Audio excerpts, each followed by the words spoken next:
বুদ্ধিজীবীরাই আমাদেরকে সবসময় রাস্তা দেখিয়েছে। মহান মুক্তিযুদ্ধে বুদ্ধিজীবীরা যেভাবে সবাইকে রাস্তা দেখিয়েছে, তার উপর ভিত্তি করেই বাংলাদেশের মুক্তিকামী ছাত্র জনতা রাজপথে নেমেছিল এবং সর্বশেষ পাকিস্তানি হানাদার বাহিনী আমাদের বুদ্ধিজীবীদেরকে শহীদ করে আমাদের এই আজাদিকে থামিয়ে দিতে চেয়েছিল, কিন্তু এই আজাদি থামেনি।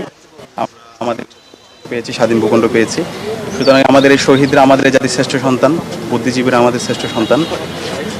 আমাদের স্বাধীন বাংলাদেশে প্রত্যাশা ছিল আমাদের বুদ্ধিজীবীরা যেভাবে আমাদের আজাদির স্বপ্ন দেখতো, নতুন বাংলাদেশের স্বপ্ন দেখতো, ইনসাফের স্বপ্ন দেখতো, স্বাধীন বাংলাদেশে ঠিক সেভাবে যারা বুদ্ধিজীবী হবে তারা সেই লিগাসি মেনটেন করবে। কিন্তু আমরা দেখতে পেয়েছি পরবর্তীতে কিছু বুদ্ধিজীবী তারা ফেসিবাদের পারপাস সার্ভ করেছে। গত 16 বছরে যদি আমরা দেখি, খুনি হাসিনাকে গুম, খুন, আয়নাগর প্রকল্প সহযোগিতা করেছিল বুদ্ধিজীবী নামের কিছু তারা, যারা ফেসিবাদের পারপাস সার্ভ করেছে। তো আমরা আশা রাখবে, আমাদের আশা থাকবে বুদ্ধিজীবীরা সবসময় দেশের মাটি ও মানুষকে ধারণ করবে, দেশের স্বাধীনতা, সার্বভৌমত্ব, অখণ্ডতাকে ধারণ করবে এবং দেশের জন্য, ইনসাফের জন্য সবসময় কথা বলবে। আমি বাংলাদেশ ইসলামী ছাত্র শিবিরের দায়িত্বে আছি।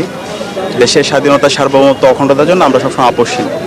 আমাদের এই দেশের যারা মুক্তিযোদ্ধারা আছে, আমাদের যারা শহীদরা আছে, তারা হচ্ছে জাতির শ্রেষ্ঠ সন্তান।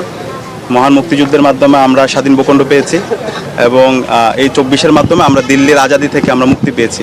সুতরাং এই বাংলাদেশের রাজনীতি করতে হবে, বাংলাদেশকে ধারণ করতে হবে।